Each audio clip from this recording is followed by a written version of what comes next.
Hi, Haunted family. Welcome back to another episode. If you like what you've been hearing, don't forget to hit the subscribe button and give us a thumbs up. I really appreciate it. Story 1. Headless.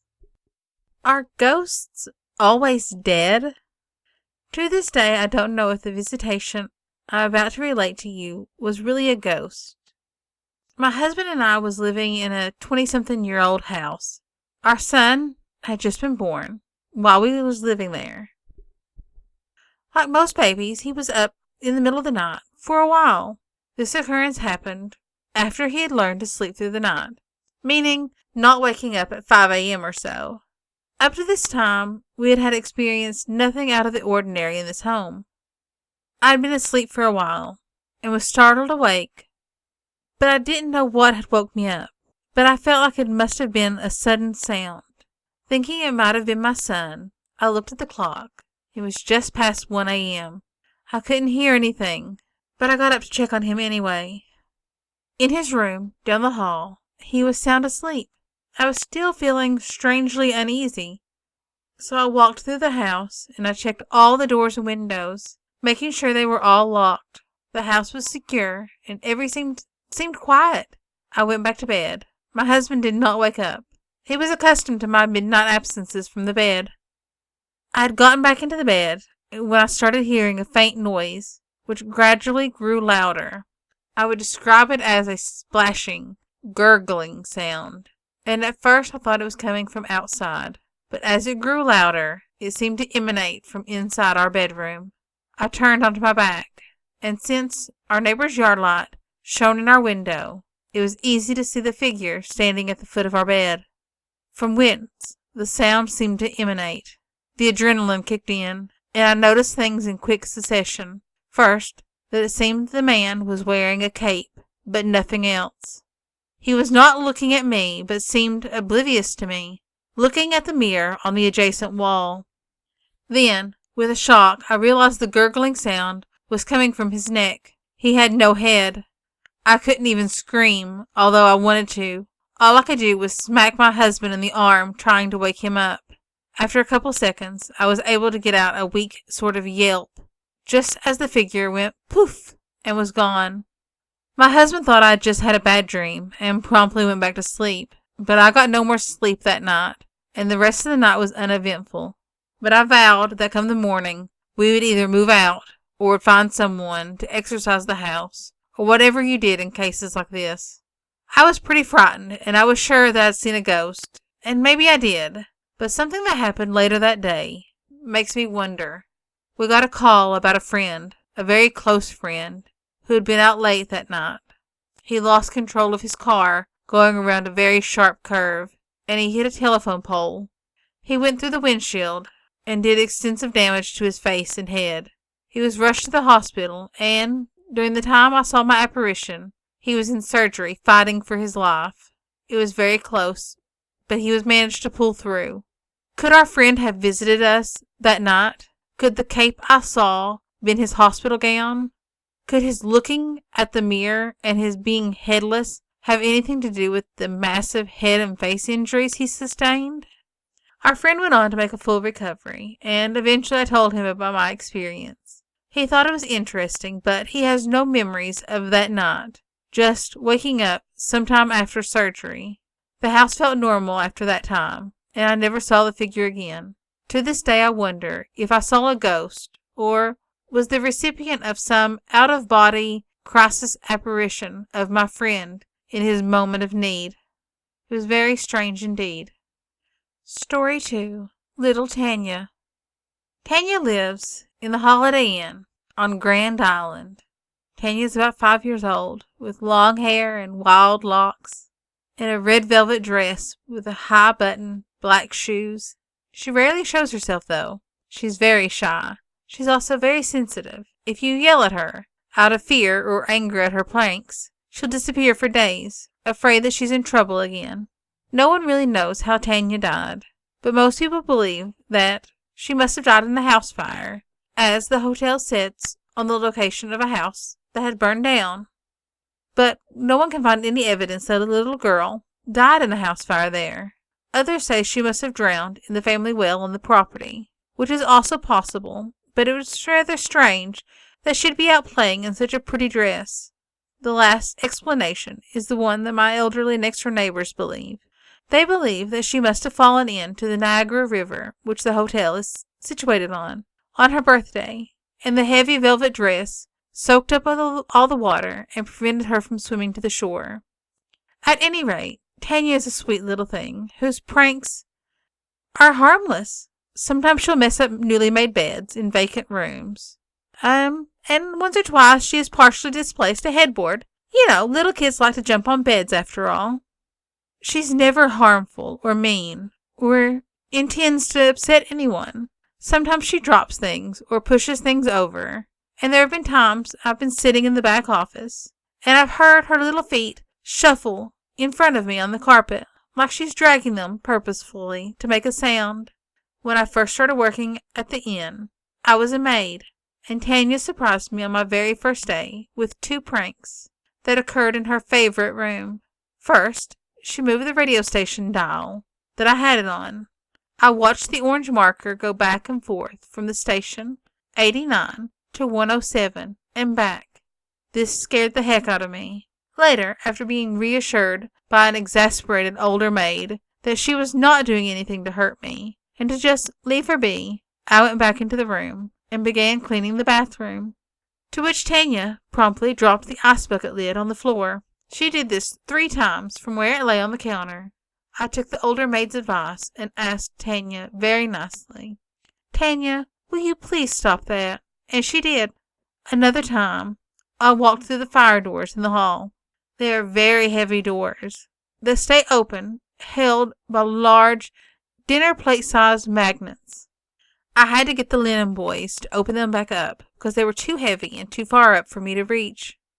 Guests staying overnight are welcome to quietly walk the halls, without disturbing other guests, of course, in search of Tanya. I'm not supposed to say this, but if you're just ghost hunting and not on vacation, stop by and walk around, look in the halls and the bar, knock yourself out. We're pretty easygoing front desk clerks.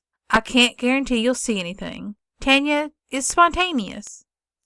Your best chances are probably around midnight or the early morning hours. You can sit in the lobby if you want and ask the clerks about Tanya. But please, don't come armed with Ouija boards and black candles, attempting to exorcise her or force her to give you signs. She's just a little kid. She can't spell out words on a board, and she'll probably be too afraid if you're forceful with her. Just be friendly and say hi, and if you're lucky, she might come out to play. Story 3. Beverly, Massachusetts.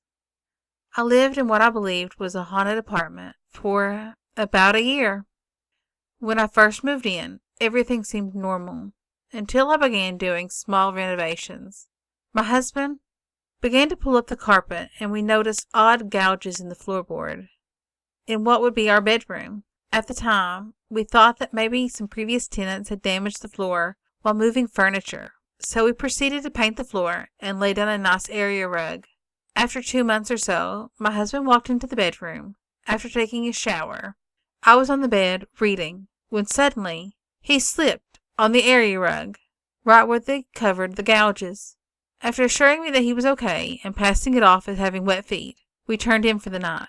The next morning, we noticed what appeared to be stains seeping through the area rug. They appeared to be in the same pattern as the gouges. I picked up the carpet and noticed a slick substance sticking to the back of the carpet. After much arguing as to what exactly the substance was, we decided to just throw the rug away. We never gave it a second thought. About 3 or 4 days later, I was in the kitchen, having a cup of coffee with my friend Eric, when suddenly the room temperature dropped considerably. I asked him to make sure that all the windows were shut. He walked into the living room and glanced into my bedroom on the right and noticed the curtains were blowing. He went in to make sure the window was closed, which it was. About 5 minutes later, we both heard a loud bang come from the bathroom, which was on the other side of the living room. It took Eric and I a good 15 minutes before we had the courage to go check the bathroom. The first thing you see when entering the bathroom is the tub. I opened the curtain and noticed that 4 tiles on the back wall appeared to have been pushed out. You have to understand the layout of our apartment to fully understand our fright. The apartment is on the third floor, attic, in an old Victorian-style house that was renovated into a small loft-type apartment. When entering the apartment, you go up 3 flights of stairs, into a doorway, and then up another 2 small sets of stairs into our living room. To the right is the bathroom, and a little beyond that is a crawl space, which runs under the eaves of the house, behind the bathroom and the bathtub. Eric and I bickered about who was going to go into the crawl space. Needless to say, we waited until my husband Stan came home, about 2 hours later. We told him what had happened, and insisted that he go into the crawl space to investigate. He got into the crawl space behind our bathtub and discovered a lot of debris, which included old, dark-stained ropes and large J-hooks. I insisted that he just leave them alone, and figured they were part of the house when they was being renovated or in construction. We had our landlord fix the tiles, and continued with our daily lives, even though I was left with a permanent feeling of unease in this house. For about 6 or 7 months, nothing happened, and then, on Christmas Eve, we had set up our tree in front of the crawlspace door, which was approximately 2 foot by 3 feet wide. The door fell open, knocking the tree over and smashing all of my ornaments. Stan jumped out of bed and stopped suddenly. We both heard a strange sound coming from the living room. It seemed to be coming from the crawlspace. At the same time, I saw a strange fog hovering close to our ceiling. In the living room, it was very faint, almost like a thin smoke. I pointed it out to Stan, but it vanished before he could see it. I can't believe how calm I stayed throughout this whole episode. When Eric and his new wife Mandy came over on Christmas morning, we told them the whole story. Mandy was a very spiritual person and became instantly spooked before we even told her the story. Eric commented that she was acting strange before she even entered the apartment. She lost all color in her face and seemed aloof. She mentioned that something didn't feel right about my apartment. I really started to feel like it was time for us to start looking for a new place to live. Stan had to leave the following week for a business trip to California. He'd be gone for almost 3 months, and I asked a girlfriend of mine to come stay with me for a while. I didn't want to be alone. She knew what had been happening and reluctantly agreed to stay on my sofa in the living room. The first month and a half was pretty uneventful, so she and I began to look at new apartments. I started to feel confident that nothing was going to happen again. Oh, was I wrong. She had to go back home for a few days, so I was left alone. I'd gone out with Eric and Mandy on Saturday night and came home about 1 a.m.